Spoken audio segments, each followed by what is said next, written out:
full court press all the way through. Net, we have to have this be considered as well. Caitlin Clark adding that muscle a little bit too quick played a pivotal role in what we seeing today, bro. It's just unfortunate, dog. Me personally, I don't think Caitlin Clark come back until All-Star break. Let's check out their schedule before we get into this information that was revealed by this medical expert, man. Like I stated, dog, this here is just a medical professional has provided significant insight into Caitlin Clark's ongoing groin injury situation, offering perspective that challenges previous organizational statements about the nature and timeline of her recovery. The expert's analysis raises important questions about injury management and communication strategies. Clark has been absent from team activities for an extended period, missing multiple consecutive games due to the groin strain. Her absence has created notable impact on team performance and fan expectations, particularly given her central role in the organization's competitive strategy and fan engagement. Than anybody else. Caitlin Clark whines and moans. I love Caitlin Clark, and it's part of the reason I like her. She got hit in the face yesterday. Big deal. You get hit in the face in basketball games. She bowed up. She tried to be tough girl. And then another girl on the other team, I'll get into the names in a minute, another girl on another team gave her a little shot. There is no elite athlete in the world that would have fallen down from the little shot that Caitlin Clark got from Marina May. The medical expert's assessment directly contradicts initial organizational characterizations of the injury as a day-to-day situation. According to the professional evaluation, groin injuries typically require week-to-week management rather than the shorter timeline initially suggested by team officials. This discrepancy between medical reality and organizational communication has generated discussion about transparency in injury reporting. The expert emphasized that groin strains inherently require extended recovery periods, making the initial day-to-day designation medically questionable from the outset. This here is just, you know what I'm saying, unfortunate, man. It's just truly, truly unfortunate. So the next game is tomorrow against the Valkyries. And this is a morning game too, July 9th. I don't think she come back. The game after that, then they come back Friday. They play the Dream. Now these games are at home. Now, I did let you guys know that they do got a 5-game home stretch. Well, they had a 5-game home stretch coming. One theory regarding Clark's injury development centers on rapid physical conditioning changes during the off-season. The suggestion that accelerated muscle development might have contributed to injury susceptibility represents an interesting perspective on training methodology and injury prevention protocols. The expert also addressed potential connections between Clark's current groin issue and a previous quadriceps injury. While not establishing direct causation, the medical professional acknowledged that injuries often create conditions that increase susceptibility to additional problems, suggesting a possible relationship between the two incidents. Got from Marina Mabry. Not even one. She's a flopper. And I don't blame Mabry, I don't blame Sheldon, and I don't blame Clark. Clark got hit in the face. You see the end result. She got hit in the face. Girl was playing great defense on her too, Sheldon. She gets hit in the face. All right, you got hit in the face.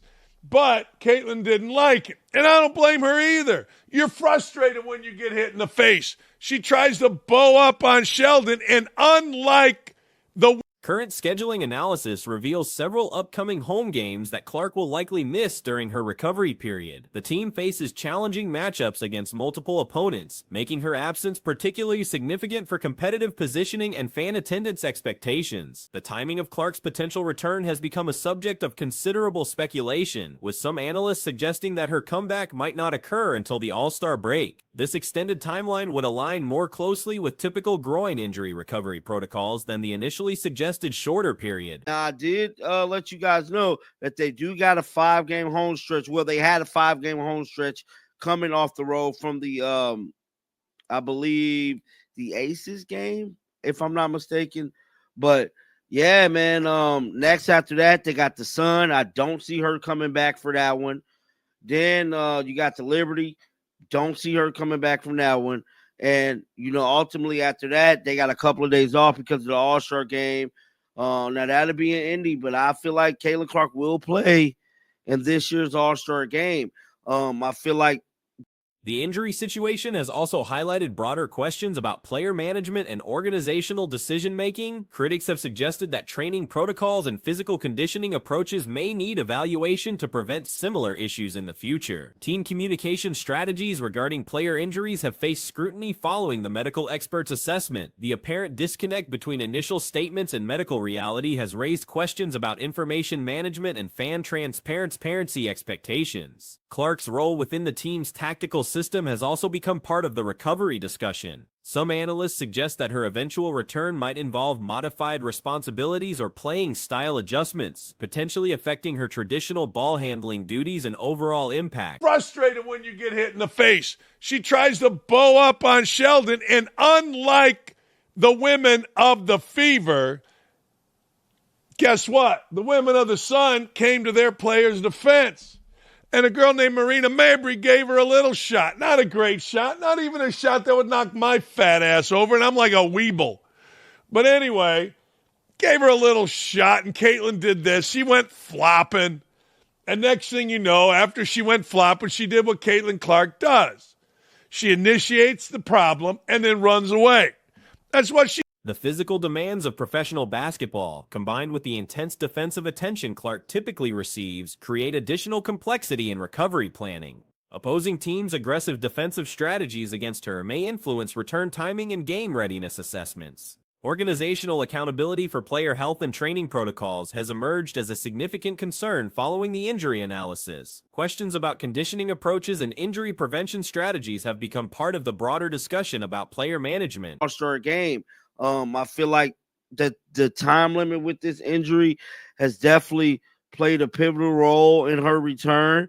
But you gotta, you know what I'm saying? Look at the puzzle pieces, and the pieces all aligned, bro. With all that being said, let's check out what this doctor had to say. So, this right here was released yesterday. It stated, when will Caitlin Clark return? Caitlin Clark has missed the last 4 games and will miss tonight's game against the Las Vegas.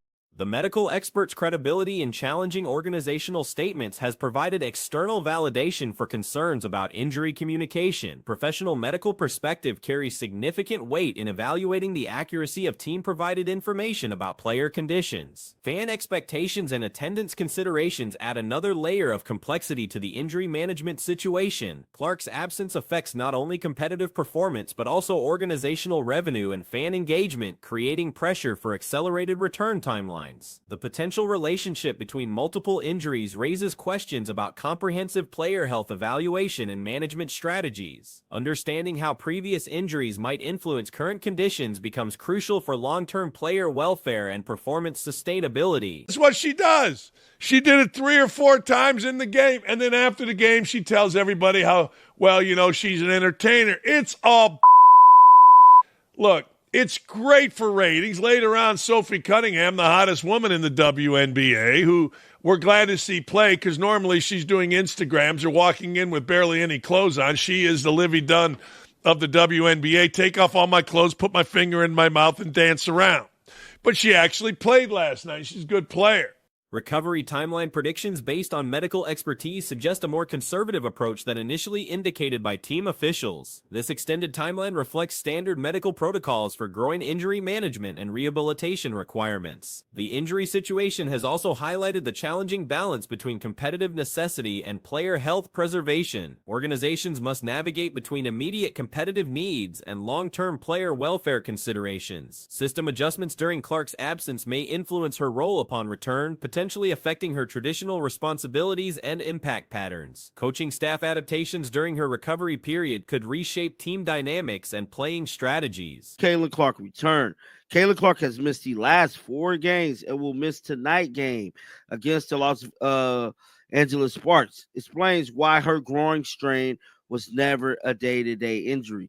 Now, I do want to let y'all know before we get into this video, this is something that I want to say and talk about.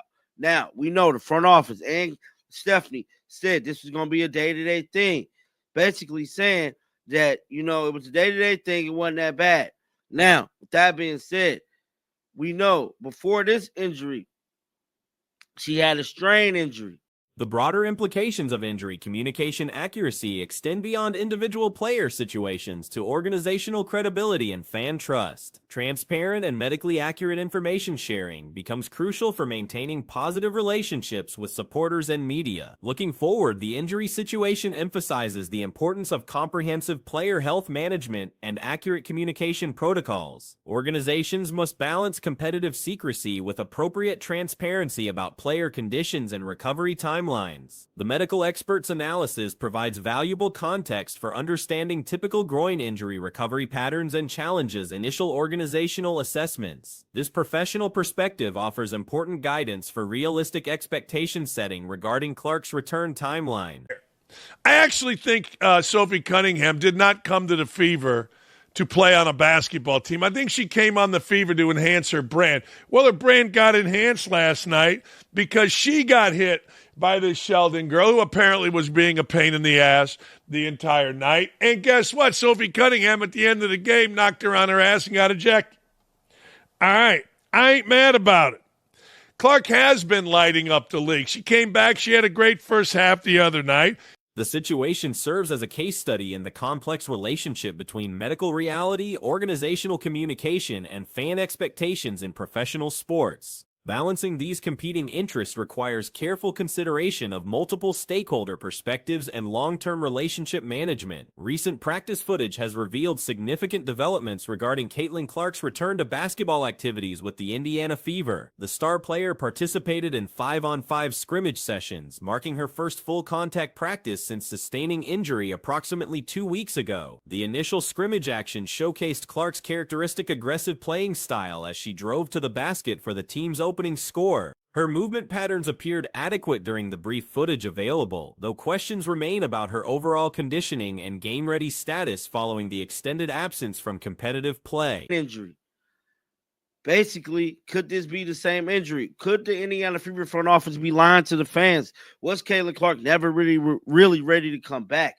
I don't know, but it is looking spooky. We need Caitlin back in a major way. And me personally, I feel like the organization need to be held accountable, bro, for letting her put all that muscle on that fast, dog. Let's check out this footage real quick. All I'm saying is Several concerning elements emerged during the practice session that may indicate lingering effects from her time away from basketball activities. Clark committed 2 turnovers before her team managed to score their first basket, including a poorly executed pass that would typically be routine for a player of her caliber. These mistakes suggest potential timing issues that commonly occur after extended breaks from competition. The turnover sequence included a failed pass attempt following a pick-and-roll action, where Clark's timing appeared slightly off when delivering the ball to teammate Natasha Howard. Howard's inability to secure the pass highlighted ongoing chemistry concerns between teammates during the readjustment period. She's also bringing record viewership. But and I'll get to that in a minute, but let me ask you a question. And this is something that I'm starting to figure out. I'm out there playing. I'm guarding her ass. Why do I care about record viewership? I'm competing, and that's what I thought this young lady Sheldon was doing. I did. I thought Sheldon was competing her ass off. I thought she was guarding hard. I mean, what does Caitlin Clark want to do? They're going to show her 3 or 4 jump shots from 25. A subsequent play demonstrated Clark's court vision as she successfully executed a pocket pass to Howard, showcasing her ability to read defensive alignments and make appropriate decisions. However, the inconsistency between successful plays and fundamental errors raises questions about her overall readiness for immediate game action. The practice structure indicated that Clark was participating with the starting lineup, which typically suggests coaching staff confidence in her potential availability for upcoming games. The team's next scheduled contest against the Las Vegas Aces presents a crucial opportunity to move above 500 in the standings. However, the timing of Clark's potential return presents strategic challenges. The Fever's following game against the Atlanta Dream creates additional concerns, as the Dream organization has established a reputation for physical, aggressive play that specifically targets Clark throughout games. Their defensive strategy focuses on testing officiating boundaries while applying maximum pressure. all I'm saying is groin injuries are not day to day. We're 2 a week already. I think now, jumping right into this, the doctor said groin injuries are not day to day. out the gate, letting it be known. They lied. They lied to us, man. It proves our point. It's not day to day. It's at least in the week to week category, right? It's been a week. The Fever want her back for the season and to win. The current standing situation provides context for the urgency surrounding Clark's return. The Fever trail the Dream by only 2 games in the playoff race, while sitting 2.5 games behind the final home court advantage position. This competitive proximity creates pressure to accelerate player returns, despite potential health risks. 25 feet, it's what they're going to do. They should wrap Caitlin Clark in Teflon if she's going to fight and run away. But anyway, the referees are under no obligation to step in and protect Clark. Clark flopped. Then the player stepped in and protected him. Look, Mabry wasn't involved in the initial action. This is kind of the thing. You see it right here, Shelton against Clark. But Mabry did what good teammates do, gave her a little shot. Should Mabry have been thrown out? I don't know.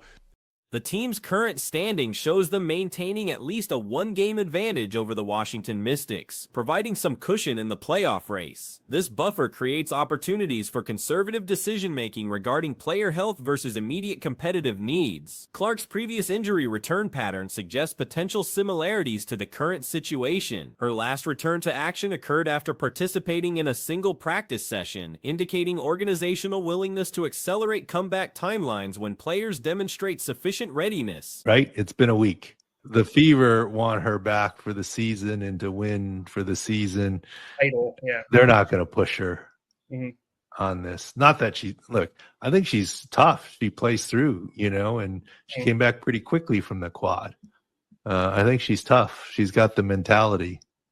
Are the 2 injuries related, Doc? The quad and the groin? Injuries beget injuries. Yes. Okay. I'd have to say there's some relation. Is it a direct straight line relationship? Not necessarily. The medical staff faces complex decisions regarding Clark's minutes restriction preferences. The star player has historically opposed limitations on her playing time, preferring to compete at full capacity rather than accept reduced roles. This philosophy creates challenges for managing her workload during the recovery process. Strategic considerations extend beyond immediate games to include the upcoming All-Star break. Some analysts suggest prioritizing long-term health over short-term competitive gains, potentially delaying Clark's return until after the mid-season festivities to ensure complete recovery. Maybe you've been thrown out? I don't know. In the world of the NBA, they act soft. Everybody that goes down the lane and gets hit, it's a 10-minute review and a flagrant foul. But the truth of the matter is Clark flopped. Clark flopped her ass off. Technical foul on Mabry, right. That's it. No ejection. Good. See, referees suck in the WNBA. They're DEI hires, and they're awful. But one thing that they did understand was, Caitlin Clark's a flopper. The All-Star Game itself presents unique considerations for Clark's participation. Her selection as a captain provides leadership responsibilities while creating opportunities for strategic team building. The draft format allows her to select teammates who prioritize competitive intensity over individual recognition. Potential draft strategies for the All-Star Game emphasize selecting players known for their competitive drive rather than focusing solely on statistical achievements. This approach could include players like Kelsey Mitchell, Gabby Williams, Angel Reese, and other competitors who prioritize winning above personal accolades.